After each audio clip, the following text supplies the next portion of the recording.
দর্শক সবার প্রতি শুভকামনা জানিয়ে শুরু করছি এনটিভির নিমন্ত্রণে। আপনাদের সঙ্গে আছি আমি নুসহাত সাওন। দর্শক, এনটিভির নিমন্ত্রণে অনুষ্ঠানটি শুক্রবার ছাড়া সপ্তাহে প্রতিদিন সকাল 9:30 এনটিভির পর্দায় দেখতে পাবেন। আমাদের আয়োজনে আজ থাকছে সংস্কৃতি, এনটিভি অনুষ্ঠান সূচি ও আলাপন। প্রথমেই সংস্কৃতি। ধানমন্ডির লালমাটিয়ার কলাকেন্দ্রে অনুষ্ঠিত হচ্ছে শিল্পী শিশির ভট্টাচার্যের রেখাচিত্র প্রদর্শনী। প্রতিদিন বিকেল 4টা থেকে রাত 8টা এই সময় প্রদর্শনী চলবে 27 সেপ্টেম্বর পর্যন্ত। আলোকচিত্রী নাসির আলী মামুনের তোলা শিল্পী এস এম সুলতানের ছবি নিয়ে ধানমন্ডির বেঙ্গল শিল্পালয়ে অনুষ্ঠিত হচ্ছে আলোকচিত্র প্রদর্শনী শতবর্ষ সুলতান। প্রতিদিন বিকেল 4টা থেকে রাত 8টা এই সময়ের প্রদর্শনী চলবে 27 সেপ্টেম্বর পর্যন্ত।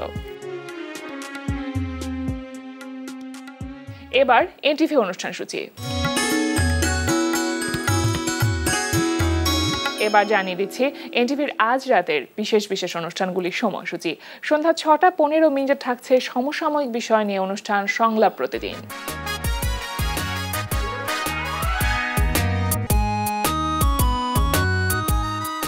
রাত 8:20 থাকছে মাবরুর রশিদ বানার পরিচালনায় ধারাবাহিক নাটক ছাত্রাবাস। ভালোই হইছে, তবে ওরে আলাদা আলাদা করে খোঁজা লাগে। আমার 12টা বাজে দিয়ে এদিকে তোমরা পিরিতের আলাপ করতেছো। হ্যাঁ দেখছস কইছি না বন্ধু আমরা তো বুলবুল রইছ সত্যি, কিন্তু আমি কিন্তু জ্যোতিষ হয়ে গেছি। দেখ ওই অবশ্যই কটটা আমি খাওয়াই নাই বন্ধু, আমি চেষ্টা করছি তোমার বাঁচানোর লেগে। আসলে বন্ধু আমিও কটটা বন্ধু, তুমি কট খাও নাই, কিন্তু কট তো উই আমার খাওয়াইছ। এই হাসিদামা ও আচ্ছা অটো আসি উইয়ে আমার বাপের সামনে গিয়ে জিগায় বেরিয়ে আছে না। তোর বিবি লাগে আমার কাছে, তোর বাবার সামনে গিয়ে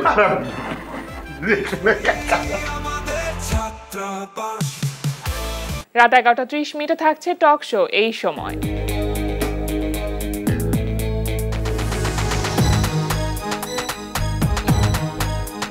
এবার আলাপন।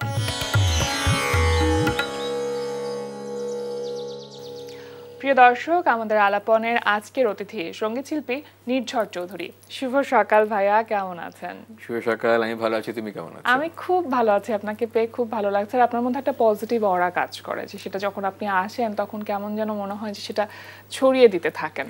থ্যাংক ইউ সো মাচ, এটা কিন্তু অনেক বড় একটা কমপ্লিমেন্ট।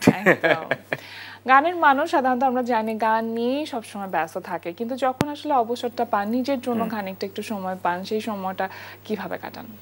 এটা খুব ভালো কথা, নিজের জন্য সময় আসলে আমি সবসময় বের করি। আসলে আগে যেটা তো যে অনেক রকম কাজ করছি, দৌড়াচ্ছি, বাকি সময়টা হয়তো যেটুকু সময় পাচ্ছি আড্ডা দিচ্ছি বাইরে, কিন্তু এখন যেটা হচ্ছে যে ওই সময়টুকু আসলে নিজের মতো নিজের থাকার চেষ্টা, নিজের ঘরে এবং চা থাকে।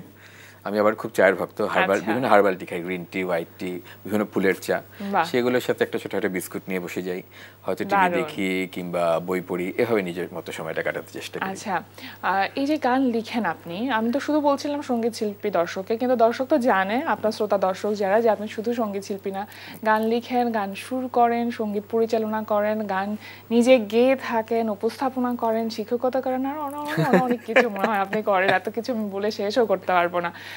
গান লেখার ক্ষেত্রে যে বই পড়াটা মনে হয় না হেল্প করে। কবিতার বই কি পড়া হয়? না, কবিতা আনফরচুনেটলি খুব কম পড়ি। আচ্ছা, কিছু কিছু কবিতা মাঝে মাঝে ভালো লেগেছে তখন পড়ি, কিন্তু খুব শখ করে যে কবিতার বই কিনে পড়ছি ওরকম না।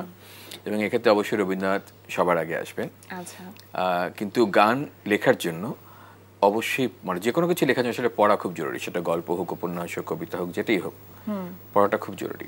এখন কি কি কাজ করা হচ্ছে? একদম নতুন কাজের ব্যস্ততা কি কি নিয়ে আছে? আচ্ছা, এখন একদম সামনে যেটা আমি এই জন্য খুব এক্সাইটেড, সেটা হচ্ছে একটা নতুন চলচ্চিত্র আসতে যাচ্ছে, অক্টোবরের প্রথম সপ্তাহে মুক্তি পাচ্ছে, নাম হচ্ছে বেহুলা দরদি। এই চলচ্চিত্রের পুরো সঙ্গীত পরিচালনা আমি করেছি, 4টে গান আছে, গান এবং আবহ সঙ্গীত সবগুলো আমি করেছি। তো সেটা নিয়ে ভীষণভাবে রোমাঞ্চিত, সেটা আসবে। আর হচ্ছে আরেকটা চলচ্চিত্র আসবে, সর্দার বাড়ির খেলা, সেটারও আবহ সঙ্গীতে কাজ করেছি আমি। মানে পুরো সঙ্গীত পরিচালনার কাজ? না, ওটার আবহ সঙ্গীত, শুধু আবহ সঙ্গীত। আপনি যে ধরনের গান গেয়ে থাকেন বা আপনার যে স্টাইল সেটা আমরা দেখি খুব সফট মেলোডি, একটু সেমি ক্লাসিক্যাল ধাঁচ, এই বিষয়গুলো থাকে।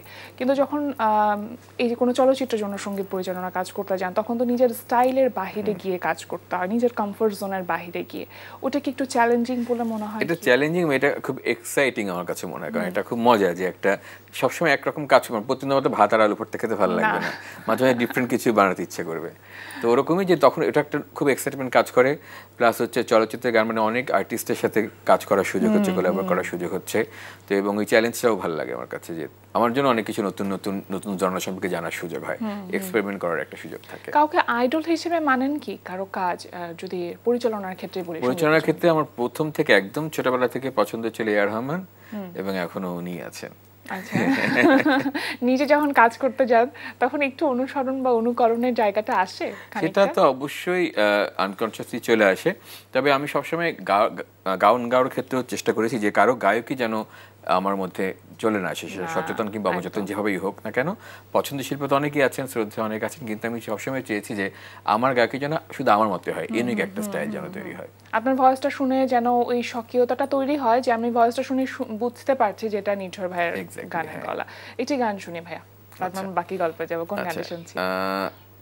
সম্প্রতি আমার বেশ কয়েকটা গান আসলো, একটা মৌলিক গান এসেছে শ্রাবণ নামে, ওয়ালিদ হাসানের লেখা আমার সুর, সেটা তাহলে একটু শোনাই।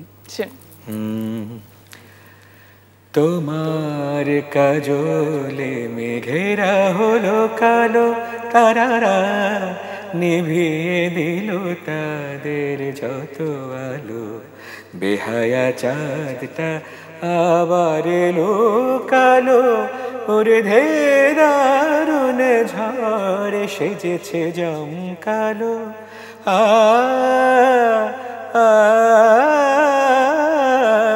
এখনই বৃষ্টি আসবে বোধহয়, তো হায় বলো না এবার তবে যাই। বাহ, দারুণ। আপনার কি সাধারণত রবীন্দ্রসঙ্গীতে বেশি শোনা হয়ে থাকে? মানে গান শুনবার কথা যদি বলি, রবীন্দ্রসঙ্গীত শোনা হয়ে থাকে। আমার আসলে ক্লাসিক্যাল ফিউশন বেশি শোনা হয়। আচ্ছা, আমাদের ইন্ডিয়ান ক্লাসিক্যালের সাথে ওয়েস্টার্ন মিউজিক অ্যারেঞ্জমেন্টের যে একটা ফিউশন হয়, সেই ধরনের কাজগুলো বেশি শোনা হয়। আচ্ছা, এখন তো আর্টিস্টরা মূলত কাজ করছেন কিভাবে, সোশ্যাল মিডিয়া বেসড কিংবা ইউটিউব চ্যানেলে, এইভাবে কিন্তু আর্টিস্টরা কাজ করছেন। আসলে সময়ের সাথে সাথে এই ধারাটা পরিবর্তন হয়েছে, গান কিভাবে উপস্থাপন করবেন সেই জায়গাতে ধারাটা পরিবর্তন হয়েছে। তো আপনি আসলে মূলত এখন কিভাবে কাজ করছেন, নিজের ইউটিউব চ্যানেল বা আদার্স আর কিভাবে কাজ করা? আমি আসলে সবসময় নিজের ইউটিউব চ্যানেল কিংবা পেজ নিয়ে খুব উদাসীন আর কি, হয় না। প্রায় ভাবি যে না, এটাতে নিয়ে আসলে কাজ করা দরকার, এটা নিয়ে কিছু করব, কিন্তু হয় না। মানে আবার দেখা যায় একটা দুটা গান দিয়ে আবার অন্য কাজে ব্যস্ত হয়ে গেলাম, মানুষের কাজে কিংবা অন্যান্য কাজে, কিংবা অন্য কোনো প্রোডাকশনের জন্য গান করছি। তো সেটা নাকি তারপরে চেষ্টা করি যে নিজের চ্যানেলে কিছু না কিছু দিতে, কিন্তু দেখা যায় বেশিরভাগ গান আসলে অন্য কোনো ব্যানার থেকে বেরোচ্ছে। আচ্ছা, আপনি উপস্থাপনাও করে থাকেন, তো উপস্থাপনার জায়গাটা আসলে কতখানি এনজয়েবল আপনার কাছে? উপস্থাপনা আমার কাছে খুবই মজার একটা কাজ মনে হয়, মানে টেনশন থাকে না। কারণ আমি তো একসময় একটা চ্যানেলে দীর্ঘ 3 বছর একটা গানের অনুষ্ঠান উপস্থাপনা করেছি, এবং যেটা হচ্ছে গানের অনুষ্ঠান করতে গেলে কিন্তু আমাদের কম বেশি সবারই একটু না একটু টেনশন থাকে যে আজকে গলার কি অবস্থা, গান কেমন হবে, কি হবে না হবে। কিন্তু উপস্থাপনা ওই ব্যাপারটা একদমই থাকে না, গল্প করতে সবসময় পছন্দ। আমি কিন্তু ক্যামেরা বাইরে কথা খুব কম বলি, আমি কথাবার্তা কিন্তু ক্যামেরার সামনে খুব বলতে পারি, ক্যামেরা বাইরে আমি কথা কিন্তু অনেক কম বলি। উল্টোটা হয় না? আর যেটা হচ্ছে যে এই অনুষ্ঠানগুলো করতে গেলে প্রচুর মানুষের সাথে পরিচয় হয়, অনেক মানুষের গান শুনতে পারি, অনেক গুরুজনের কাছে অনেক নতুন কণ্ঠের সাথে পরিচিত হয়। তো এই ব্যাপারটা আমি আসলে খুব এনজয় করি, যে অভিজ্ঞতার ঝুলিটা অনেক বেড়ে যায়। আমার তোমার অভিজ্ঞতা আরো বেশি আমার থেকে। হ্যাঁ, মানে একটা ব্যাপার কি, অনেক মানুষের অনেক ধরনের গল্প, অনেক ধরনের দৃষ্টিভঙ্গি, সেগুলোর সাথে পরিচিত হতে ভালো লাগে, এবং নিজের মনে হয় নিজের চিন্তার দরজা জানলাগুলো অনেকটা উন্মুক্ত হয়ে যায়। আপনি রবীন্দ্রসঙ্গীত যেহেতু অনেকদিন ধরে গাইছেন, শুধুমাত্র রবীন্দ্রসঙ্গীত না, পঞ্চকবির গানেও আমরা আপনাকে গাইতে দেখেছি। এখন যারা গাইছে, নতুনরা যারা আসলে রবীন্দ্রসঙ্গীত গাইবার চেষ্টা করছে, অনেক ক্ষেত্রে আমরা দেখি না একটু ফিউশনের ব্যাপারটা মনে হয় বেশিই চলে আসে। তো সেই জায়গাটা আপনি আসলে কিভাবে ভাবছেন, কিভাবে দেখছেন? ফিউশন তাকে আমি সবসময় স্বাগত জানাই, কারণ আমারও যখন শুরু হয়েছিল মানে প্রথম অডিও ইন্ডাস্ট্রিতে, তখন আমি খুব ফিউশন বেস কাজ করতাম, কাজ করতে চাইতাম, ভালো লাগতো। তো কিন্তু এর মধ্যে একটা পরিমিতি বোধ থাকতে হবে যারা করছে, এবং একটা জানা থাকতে হবে যে আমি যে গানটা করছি, গানটাকে আমি শিখছি, গানটার অর্থ কি আমি জানি কিনা, এটার মধ্যে কি রাগ আছে, কি কি নোটস আছে, এগুলো জেনে যদি করে তাহলে দেখা যায় সেটা অন্যরকম হয়।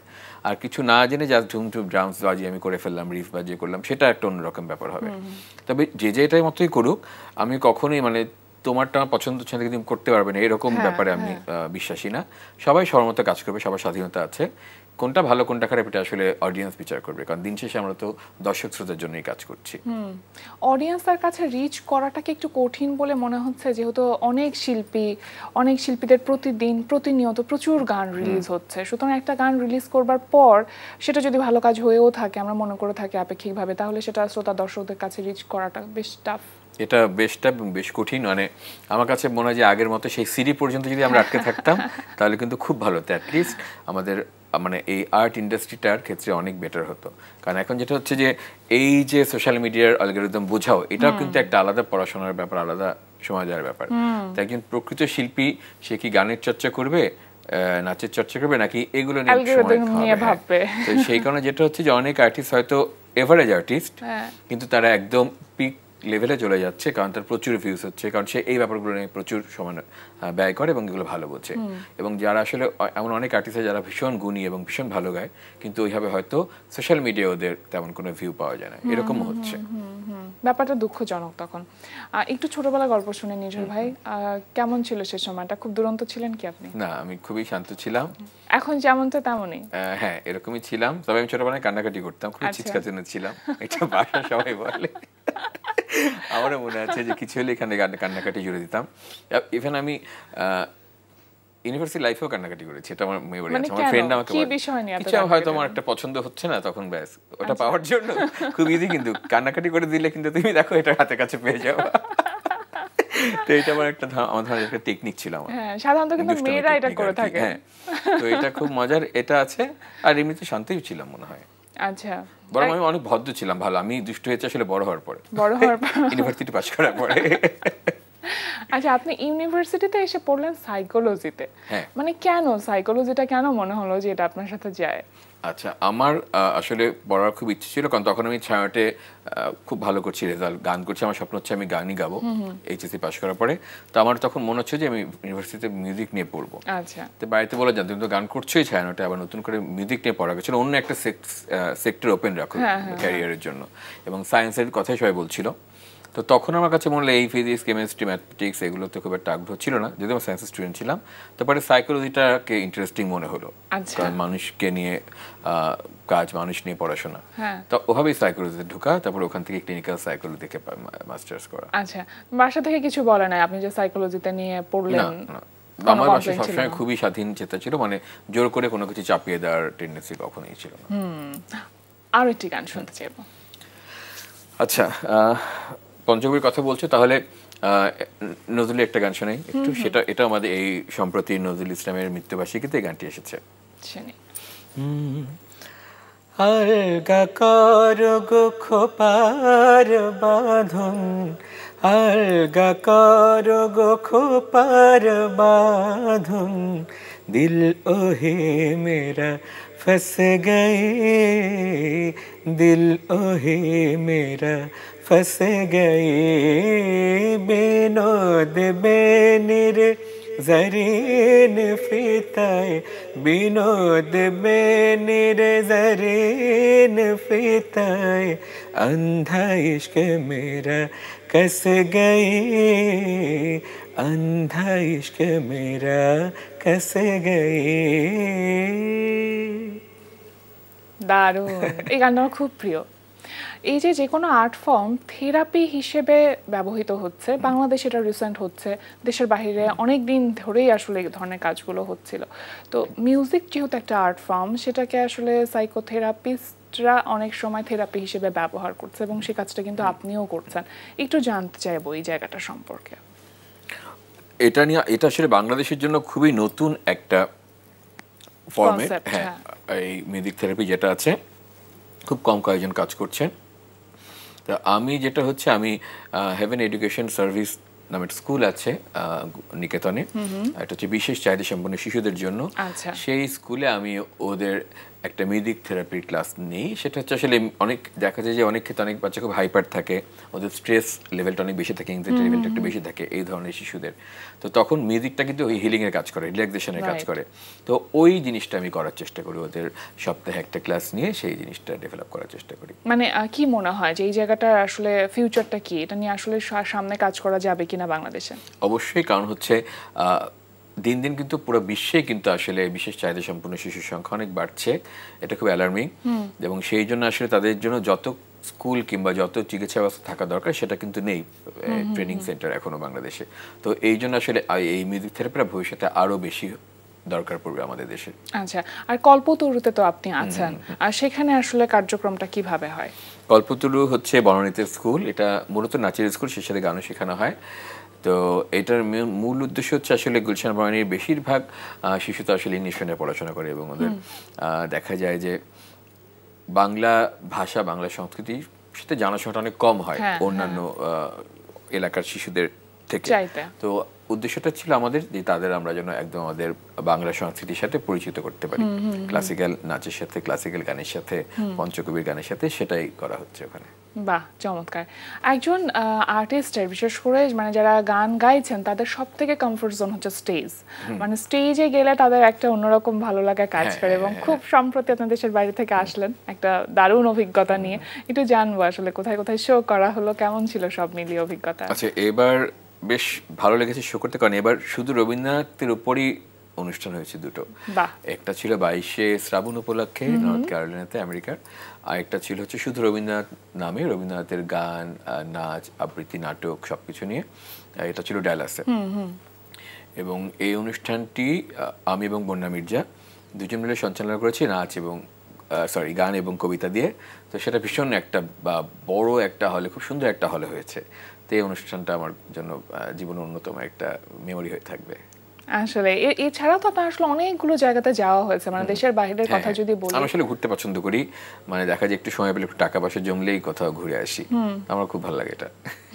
যে মানুষজন প্রচুর করা যাচ্ছে, কাজ করছে, এখন বাড়ি হোক, গাড়ি হোক, জমি জমা সম্পত্তি হোক, তো আমার আসলে ওটা আমার কাছে মনে হয় যে আমি যতখানি দেখে নিতে পারি, যত বেশি আমি আসলে স্মৃতি নিতে পারবো তত বেশি হয়তো শেষ বয়সে যে আক্ষেপটা থাকবে না যে না কিছু করতে পারিনি সময় থাকতে। ছোট করে টার্গেটটা কি লাইফের? হ্যাঁ, ছোট করে আমার লাইফ টার্গেট হচ্ছে একটাই এখন, সেটা হচ্ছে শান্তিতে থাকা, আনন্দে থাকা, স্বস্তিতে থাকা এবং সুস্থ থাকা। অবশ্যই অবশ্যই শান্তিতে থাকুন, সুস্থ থাকুন, শারীরিকভাবে, মানসিকভাবে এবং শারীরিকভাবে ভালো থাকুন, সেটাই প্রত্যাশা করি। গানের সাথে থাকুন, আপনার কাছ থেকে আমরা বেশি বেশি গান পেতে চাই। আর আজকে আমাদের আয়োজনে এসেছেন, আমন্ত্রণে সাড়া দিয়েছেন, সেজন্য আপনাকে অসংখ্য ধন্যবাদ। তোমাকে ধন্যবাদ, এবং খুব মজার ছিল আড্ডাটা, মানে শেষ হয়ে গেল আমার কাছে মনে হয় যে মাত্র বসেছি আমরা আড্ডায়। এবং এনটিভিকে অনেক ধন্যবাদ। ভালো থাকবেন। প্রিয় দর্শক, আমরা চলে এসেছি অনুষ্ঠানের শেষ প্রান্তে। অনুষ্ঠান সম্পর্কে আপনার মতামত জানাতে মেইল করুন এনটিভির নিমন্ত্রণে @ntvbd.com।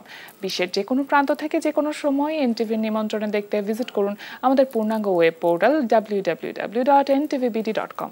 এছাড়া এনটিভির সব জনপ্রিয় অনুষ্ঠান ও খবরের আপডেট পেতে ভিজিট করুন আমাদের ইউটিউব চ্যানেল ও ভেরিফাইড ফেসবুক পেজে। সবার মঙ্গল কামনায় আজকের মতো এখানেই শেষ করছি। সবাই ভালো থাকুন, সুস্থ থাকুন, সুন্দর হোক আপনার প্রতিটি মুহূর্ত।